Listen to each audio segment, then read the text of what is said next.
નમસ્કાર વિદ્યાર્થી મિત્રો, ઓનલાઈન એજ્યુકેશનમાં આપનું સ્વાગત છે. છેલ્લે આપણે એ યુનિટ નંબર 4ના માઇન્ડ બોડી એન્ડ મેડિસિનના પહેલા ભાગમાં આપણે રીડ 1ના પહેલો ભાગ આપણે જોયો હતો કે મનુષ્ય એના જીવનમાં મન બુદ્ધિ, એની સામે આપણું શરીર અને એની સામે દવા, આ ત્રણ બાબતોને આપણે જોઈ હતી. ત્રણ બાબતમાં આપણે એ પણ વિચાર્યું હતું કે માનસિક બીમારી, શારીરિક બીમારી, આ બંને બીમારીઓ છે. શારીરિક બીમારીની કદાચ આપણે તરત ઉપચાર પણ આપણે કરી લઈએ છીએ, પણ માનસિક બીમારીનું શું કરવું? માનસિક બીમારી આપણી સામે હજી પણ એક આપણી ભાષામાં કેવું હોય તો ઝળહળતો પ્રશ્ન છે. તો એનું શું કરવાનું એમ આપણે વિચારતા હતા કે ભાઈ એ જે બીમારી છે એના વિશે, એટલે કે માનસિક બીમારી વિશે કોઈ ઊંડાણપૂર્વક વિચારતું નથી, અથવા તો આપણી ભાષામાં કેવું તો એને ઇગ્નોર કરે છે કે ભાઈ ભલે હોય, એમાં કાંઈ પ્રશ્ન છે નહીં. આવું ખરેખર ન કરતા વ્યક્તિએ એ બીમારીને ધ્યાનમાં રાખવી જોઈએ, એના તરત ઉપચાર ન ગોતી લેવા જોઈએ અને એનો ખરેખર અભ્યાસ કરવો જોઈએ કે શા માટે મને આ બીમારી થઈ, માથું દુખવે, વારંવાર મને માથું દુખે, શું કામ દુખે, એનો ઊંડાણપૂર્વક વિચાર કરવો જોઈએ. એના બદલે આપણે શું કરી, ક્વિક હિલ, બરાબર, તરત જ જેમ હાજા થઈ જાય એવી દવાઓ લઈ લે અને પૂરું કરી દે. તો એ ખરેખર એક તકલીફ ભર્યું છે અને એના હિસાબે બહુ મોટી સમસ્યાઓ છે એ નિર્માણ થતી હોય છે. તો એનો ઉપચાર શું? બરાબર, તો આપણે પેજ નંબર 38માં બીજો પેરેગ્રાફ આપણે જોતા હતા, એમાં અહીંયા પહોંચ્યા હતા, બરાબર, કે આવી સમસ્યા એની સામે Ayurveda on the other hand teach harmony with nature. ચાહે આયુર્વેદ એ આપણને શીખવે છે બીજી બાજુ શું? હાર્મની, સુસંગતતા. કોની સાથે? વિથ નેચર, કુદરતની સાથે સુસંગતતા એ શીખવે છે. સિમ્પ્લિસિટી, બરાબર, સાદગીપૂર્ણ, અને કન્ટેન્ટમેન્ટ અને સંતોષ, શાંતિ, બરાબર, એઝ કીઝ ટુ વેલબિંગ. એક સરખી રીતે જીવવા માટે આયુર્વેદ એ આપણને કુદરત સાથે સુસંગતતા કેવી રીતના કેળવવી, સાદગીપૂર્ણ કેવી રીતના રહેવું અને સંતોષ કેવી રીતના મેળવવો એ આપણને શીખવે છે.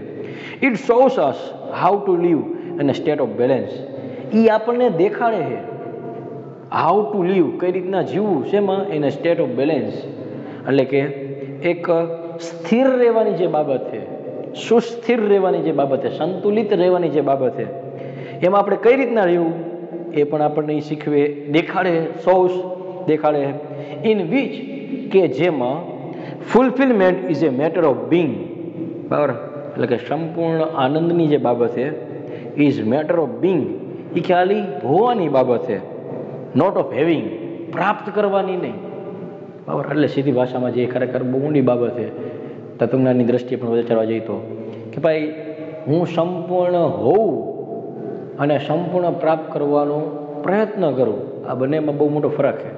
હું જે છું એમાં હું પોતે સંતોષ માનું તો આ એક સંપૂર્ણ હોવું, સંતોષી હોવું એનું એક લક્ષણ કહેવાય. તો હું જેમાં હોઉં એમાં મને સંતોષ જ નથી, અસંતોષ, હજી મારે જોઈએ, હજી મારે જોઈએ, હજી મારે જોઈએ, હેવિંગ હેવિંગ હેવિંગ હેવિંગ. તો એ બહુ મોટો પ્રશ્ન છે, બરાબર. It connects us with the source of creativity and happiness within અવરસેલ્સ.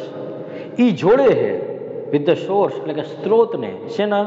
Of creativity, સર્જનાત્મકમાં, એટલે કે સર્જનના સ્ત્રોતને, એન્ડ હેપીનેસ, અને આનંદના સ્ત્રોતને એની સાથે જોડી દે છે. વિથ અવરસેલ્સ, એટલે કે આપણી જાતને એની સાથે જોડી દે છે. So that we can permanently overcome our physical problems, જેથી કરીને આપણે હંમેશાના માટે, શાશ્વત સમયને માટે આપણે એ માનસિક સમસ્યાઓથી આપણે એ વિજય પ્રાપ્ત કરી લે. માનસિક સમસ્યાઓ ઉપર ઓવરકમ એટલે ના પર વિજય પ્રાપ્ત કરવો. Ayurveda provides a real solution to our health. Ayurveda એ આપણી શારીરિક સમસ્યાઓનું સાચું નિદાન આપે, સાચો ઉકેલ આપે. Which requires to change how we live. પણ એના માટે જરૂરી છે કે આપણે કઈ રીતના જીવીએ છીએ એમાં બદલ લાવવાની જરૂરિયાત છે. થિંક, કઈ રીતના વિચારીએ છીએ એમાં બદલ લાવવાની જરૂરી છે. ઓન ઓબ્ઝર્વ, અને કેવું જોઈએ છીએ, કેવું નિહાળીએ છીએ, આમાં બદલ લાવવાની આવશ્યકતા છે. એટલે કે આયુર્વેદ કે પ્રમાણે જેવું હોય તો આપણે આપણા વિચાર, આપણે આપણું જીવન અને આપણે આપણું ઓબ્ઝર્વેશન, નિરીક્ષણ, આ ત્રણ બાબતમાં એ ચેન્જીસ લાવવા પડે. તો કઈ રીતના આપણે એમાં બદલાવ લાવવાનો અને શું કરવાનું, તો એ તરત જ કીધું એને લેવલ્સ ઓફ આયુર્વેદ હિલિંગ્સ. આયુર્વેદ કઈ રીતના સવાર કરે એના 4 લેવલ આપણી સામે રાખ્યા એને. Ayurveda recognise 4 primary levels of healing. Ayurveda હે એ 4 પ્રાથમિક હે એ સારવારના તબક્કાઓ હે એ ઓળખી બતાવ્યા હે. સૌથી પહેલું ડિસીઝ ટ્રીટમેન્ટ, બરાબર, ડિસીઝ ટ્રીટમેન્ટ એટલે રોગની સારવાર. બીજું ડિસીઝ પ્રિવેન્શન, રોગની સામે રક્ષણ. ડિસીઝ પ્રિવેન્શન એને રોકી રાખવાનું, બરાબર. લાઈફ એન્હેન્સમેન્ટ, જીવનની વૃદ્ધિ. અને અવેરનેસ ડેવલપમેન્ટ, અને જાગૃતતા વિકસાવવી. આ 4 તબક્કા છે એ આયુર્વેદના છે. અને એ 4 જો આપણા તબક્કા છે એમાં આપણે સંપૂર્ણ રીતે યોગ્ય રીતે એમાં છે એ આપણે બંધ બેસી જઈએ તો આપણી શારીરિક સમસ્યા અને માનસિક સમસ્યા આ બધી જ સમસ્યાઓનું નિદાન એમાં છે. પણ એ કરવું પડે. આપણે આપણી રીતે એને મારી મછોડીને હું આટલું એડજસ્ટ આમ તો એમ ન હાલે. એમાં એ કઈ રીતના સ્પષ્ટ સ્વરૂપે આપણે જો કરવામાં આવે આપણા દ્વારા તો આપણને એ ક્યારેય પ્રશ્ન નડે નહીં. હવે સૌથી પહેલું આપણે જોઈ લઈએ એમાં એકના એને બાબત સમજાવી છે. For most of us medical treatment begins when we fall ill. આપણે બધાને ખ્યાલ છે કે ભાઈ દવાની સારવાર ક્યારે ચાલુ થાય, જ્યારે આપણે બીમાર પડીએ ત્યારે. It is A form of disease treatment. અને એ જ શેનું સ્વરૂપે, તો કે ભાઈ ડિસીઝ એટલે કે રોગની સારવારનું ટ્રીટમેન્ટ એટલે સારવાર. સીધી ભાષામાં અ રિસ્પોન્ડ ટુ એ કન્ડિશન, એવી એક સ્થિતિને અહીં પ્રતિભાવ આપવો ધેટ ઇઝ ઓલરેડી અકર, જે થઈ જ ચૂકી છે. એટલે આપણે તાવ આવી જ ગયું છે પછી આપણે દવા લઈએ. એટલે કે જે આપણું બગડવાનું હતું તો બગાડી નાખ્યું એને, એમાં આપણે સુધારો નથી લાવી શકવાના. બગાડી તો નાખ્યું, મારા 2 દી બગડ્યા તો બગડ્યા, એ પાછા ન આવે. દવા લઈ લઉં તો બગાડ્યું. જે સ્થિતિ થવાની હતી તો ઓલરેડી થઈ ગઈ છે, બરાબર. એમાં આપણે એને એક પ્રતિભાવ આપીએ. But it aims at fixing something already broken. એનું જે ધ્યેય છે શું છે, તો કે એવું જોડાણ કરવાનું છે જે ઓલરેડી તૂટી ગયેલું છે, એવું ગોઠવવાનું છે કે જે તૂટી. ઉદાહરણ તરીકે મારો હાથ ભાંગી ગયો છે, તો ભાંગી ગયો હોય તો એ ભાંગો તો છે જ, ભાંગી ગયું છે. હવે એને જોડવાનું તમારે, હવે એને ગોઠવવાનું છે. એ પેલા જેવો શું થઈ જશે નહીં, કોઈ શરતે નહીં. જે ગોઠવવાની બાબત એ ઓલરેડી તૂટી તો ગઈ છે, પછી ભલે તમે ગુંદરથી એને જોડાડી દીધી, બરાબર. એ એવી બાબત છે. હાવેવર તેમ છતાંય if medicine begins with the treatment of disease, તેમ છતાંય જો દવા છે એની શરૂઆત રોગની છે એ સારવાર માટે જ્યારે થતી હોય છે, ઇટ ઇઝ ફેલ્યોર, ત્યારે ખરેખર નિષ્ફળતા જ છે. સીધી ભાષામાં બીમાર પડી ગયા, દવા લીધી, સાજા થયા, પણ તમે નિષ્ફળ હો. શું કામ? તેણે કીધું because the disease is already harming us. રોગે તો આપણને જે નુકસાની કરવાની હતી ઓલરેડી કરી જ નાખીએ, પછી આપણે હાર્મ થાય ન થાય પછીનો પ્રશ્ન, એને કરવાની હતી કરી નાખી. હવે આપણે હાજર થઈ જઈએ તો શું છે? કોઈ પ્રસંગ આપણો હોય, આપણે બીમાર પડ્યા, પ્રસંગ નો એટેન્ડ કરી ગયા, ગયો પછી ભલે ને આપણે 17 દવા પીને ઊભા થઈ ગયો, કોઈ જ મતલબ નહીં. નિષ્ફળ.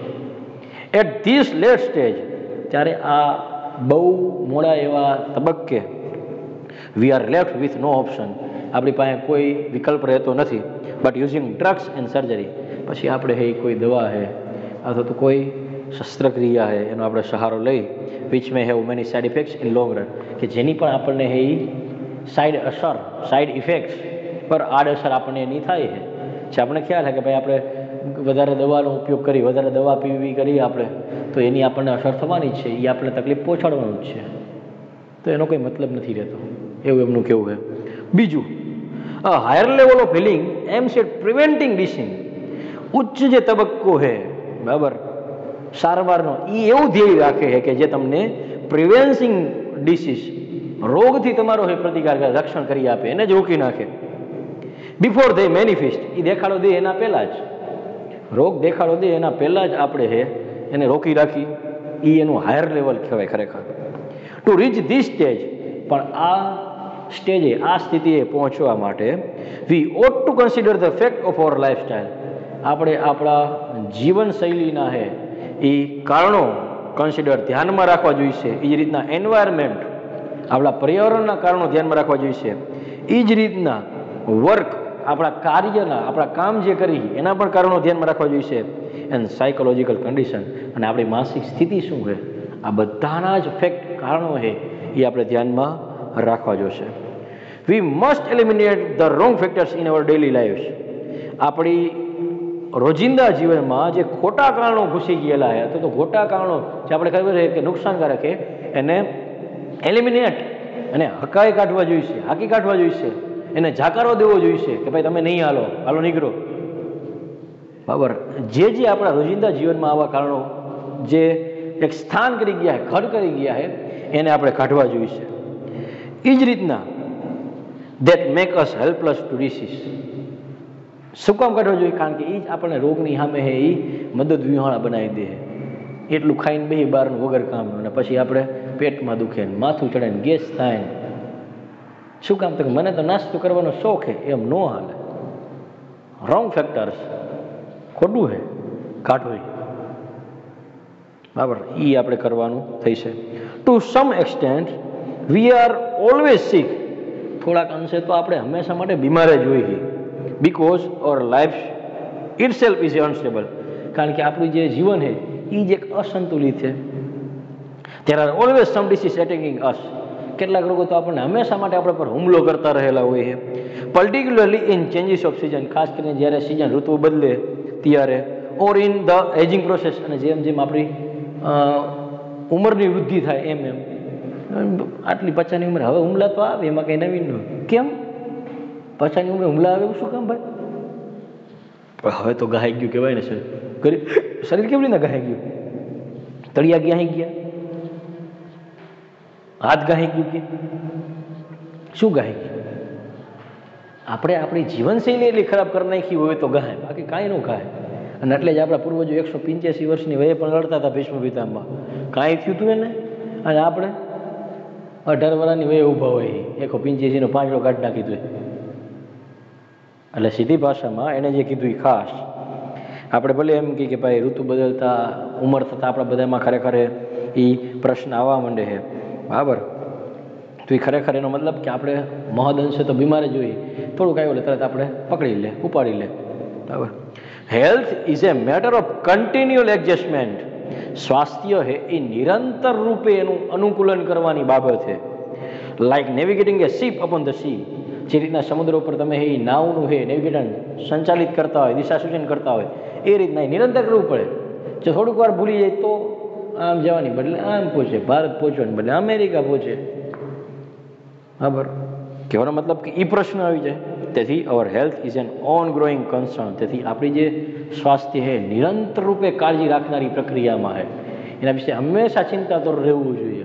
એને એટલી આપણે લાઇટલી ક્યારેય ન લેવી જોઈએ. આ એનું બીજું લેવલ.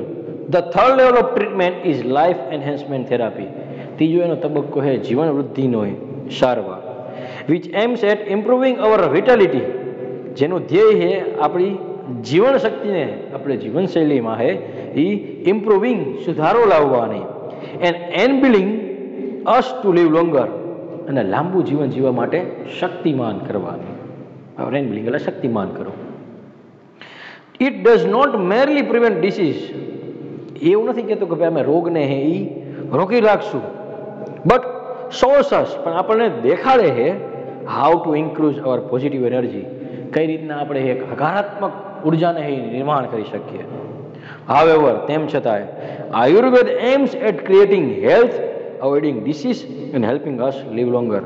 આયુર્વેદનું ધ્યેય તો એ જ છે કે આપણા સ્વાસ્થ્યને બનાવે, રોગોને અવગણે અને આપણને લાંબુ જીવવા માટે મદદરૂપ કરે. સીધી ભાષામાં પોઝિટિવ એનર્જી એ બહુ મોટી ઇફેક્ટ કરનારી છે. આપણા મનમાં આપણે હંમેશા નેગેટિવ જ બાબતનો ઘસારો કરતા રહીએ તો નેગેટિવ જ અસર આવવાની. માથું દુખે, માથું દુખે, માથું દુખે, માથું દુખે, માથું દુખે. ત્યાં તો થોડીક વાર ન થાય માથું દુખીને ઊભું હોય.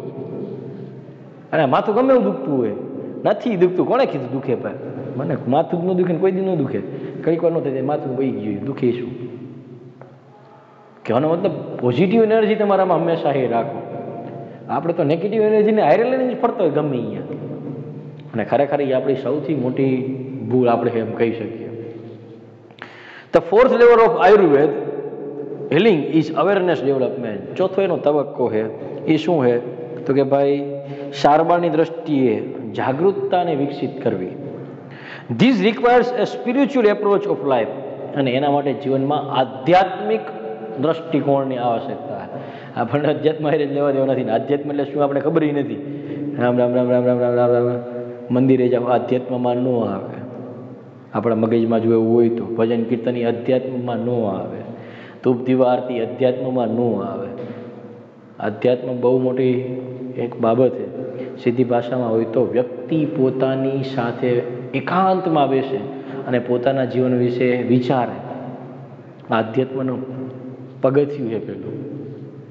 બરાબર, બહુ મોટી બાબત હોય એને અત્યારે આપણે ચર્ચા કરવા નથી રહેતા, પણ આપણને જે કીધું આમ આપણે સમજી. બરાબર, to be healthy is important but health is not an end itself. સ્વસ્થ રહેવું એ જરૂરી છે, મહત્વપૂર્ણ છે, પણ સ્વાસ્થ્ય જ એ અંત નથી. સ્વસ્થ હોવું જ એ અંત નથી. It is not enough merely to prolong our life. આપણા જીવનને લાંબા લઈ જવા માટે એ પર્યાપ્ત નથી. And have better energy to do things we want. અને આપણે જે કરવું છે એ કામ કરવા માટેની જે તાકાત છે એ એનાથી જ પ્રાપ્ત નથી થઈ જતી. આપણે સ્વસ્થ એટલે આપણે દરેક કામ નથી કરવાના. ઉદાહરણ તરીકે હું સ્વસ્થ છું, મારે આજે 10 પેપર કાઢવાના છે, પણ મારું મન એમ કે નથી કાઢવા, જવા દે ને ભાઈ, ઘરે જઈને કાઢી લઈશું. અથવા તો આ યારા થાય કોક આવીને એમ કહી જાય હેલા લે 10 પેપર. નકારાત્મક અભિગમ ચાલુ થઈ ગયો, મન ઉપર અસર થઈ ગઈ, પછી 10 ન નીકળે, 1 ન નીકળે, 10. Negative approach. આપણી જે શક્તિ હતી બધી છીણ કરી નાખી. આજુબાજુવાળા આવી આપણે ભાંગી પડ્યું. એટલે ખાલી સ્વસ્થ, હું સ્વસ્થ જ છું, કાઢીએ કોઈ મારા હાથે કામ કર્યા કેમ, પણ ન કર્યું કામ કેમ? આપણી પાસે જે તાકાત હતી છીણ થઈ ગઈ, અથવા તો આપણે આળસમાં એક્સ્ટ્રા આપણે ખર્ચી નાખી. બરાબર. We ought to consider what we are using our energy for. આપણે એ ધ્યાનમાં રાખવું જ જોઈએ કે આપણે આપણી શક્તિ કેના માટે વાપરીએ છીએ, એન વાય, શા માટે વાપરીએ છીએ, કેના માટે અને શા માટે આપણે આપણી શક્તિ વાપરીએ છીએ એ હંમેશા માટે ધ્યાનમાં રાખવું જોઈએ. The quality of awareness is the real fruit of all that we do. અને જાગૃતતાની જો ગુણવત્તા છે એ જ, બરાબર, એટલે કે જાગૃતતાની ગુણવત્તા છે એ જ ખરેખર છે આપણે જે પણ કહી દઈએ છીએ એનું સાચું ફળ છે. બરાબર, કે આપણી જાગૃતતા કેટલીક દરેક કામમાં છે. એટલે આપણી ભાષામાં કહ્યું તો ક્લાસમાં બેઠા એ પણ મરદાની જેમ, ક્લાસમાં બેઠા એ પણ નિંદર આવે એ રીતના, ક્લાસમાં બેઠા એ પણ રસ નથી એ રીતના, ક્લાસમાં બેઠા એ પણ બીજા વિચારોમાં ખોયેલા એવી રીતના. એ તદ્દન બાબત ખોટી છે. હું જ્યાં પણ અહીંયા જાગૃત છું, જે પણ સિચ્યુએશન એની આરે હું લાવ્યો, તદ્દન મારામાં જે પણ ટોપિક આવે મારે શીખવું, એ જાગૃતતા એક ખરેખર આપણી એ બાબત છે. It is our ultimate expression. એ જ આપણું અંતિમ અભિવ્યક્તિ છે. The essence of who we really are. આપણે જે ખરેખર છીએ એનો સાર પણ એ જ તત્વ રહેલું છે. Our awareness is the only thing we can take with us until we die. આપણે મરવાના એ સમયે પણ આપણી સાથે જો આપણે કંઈ પણ લઈ જવાના હોય તો કેવળ ને કેવળ આપણી જાગૃતતા જે આપણા મન અને બુદ્ધિએ વિકસાવેલી છે એને જ આપણે સાથે લઈ જવાના છે. બાકી અબજોની સંપત્તિ મુકેશ અંબાણી અહીંયા જ મૂકીને જવી પડશે. હારે હરગાવી દીધો થાય, પણ તો એની હારે તો ન જ આવે. આપણે બધાને જે મગજમાં ખૂટો હોય યાદ છે કે ભાઈ બધાએ ભાઈ જ થવું હોય, પૈસાવાળા જ થવું હોય, મોટો વાતથી જ બનવું હોય, પણ મુકેશ અંબાણી બનો 100%, પણ પોતાના સ્વાસ્થ્યની, પોતાની જાગૃતતાની ચિંતા રાખીને. બાકી બનવું બેકાર છે, એને કોઈ જ વેલ્યુ નથી. અને એટલે જ મોટા લોકોના પોતાના કંઈક શિડ્યુલ હોય, કંઈક ટાઈમ ટેબલ હોય, એ સમય એ જ કરતા હોય. શા માટે? અવેરનેસ, જાગૃત એ પોતાના સ્વાસ્થ્ય માટે. એ જાગૃતતા આપણે નથી લાવ્યા. આપણે તો 24 કલાક ગાંડાની જેમ રાત દી ભેગા કરીને ખાઈ જ લેવું હોય. એ ખોટી બાબત છે. બરાબર, એટલે એ જાગૃતતા જ આપણી અરે અંતિમ ક્ષણે, એટલે કે મહિના પછી પણ આપણી માટે એ જ આવવાની છે. It continuous two grow even when the body and mind decline. મન અને શરીર તમારા એ ક્ષીણ થઈ જાય છે ત્યારે પણ એ સતત વિકસતી રહેવાની છે. ધસ, તેથી it is our greatest aid in the ageing process. એટલે કે આપણી જેમ જેમ આપણે છે એ ઉંમર વધતી જાય એ સમય સૌથી વધુ આપણા માટે કોઈ મોટામાં મોટો સહારો હોય, બરાબર, તો એ આપણી જાગૃતતા છે. કે ભાઈ મારી હવે ઉંમર હતી, મારે આ ખાવામાં ધ્યાન રાખવું જોઈએ, આ ખાવામાં ન ધ્યાન રાખવું જોઈએ, મારે આ બાબતે જ્યારે જતો હોય ત્યારે મારે ધ્યાન રાખવું જોઈએ, ન રાખવું જોઈએ. આ બધી જાગૃતતા છે એ જ મારા માટે અંતિમ બાબત છે. This is the ultimate goal of Ayurveda. અને આ જ આયુર્વેદનો અંતિમ છે એ ધ્યેય છે, which aims at releasing us from all sorrow, કે જે આપણને દરેક દુઃખોમાંથી મુક્ત કરે છે, એન્ડ સફરિંગ, આપણી પીડાઓમાંથી. True awareness is the ultimate cure for all psychological disorder. માનસિક જેટલા આપણા હે તણાવ છે, માનસિક જેટલી આપણી ઉથલપાથલું છે, એમાં સાચી જાગૃતતા જ અંતિમ આપણું છે એ સારવાર છે.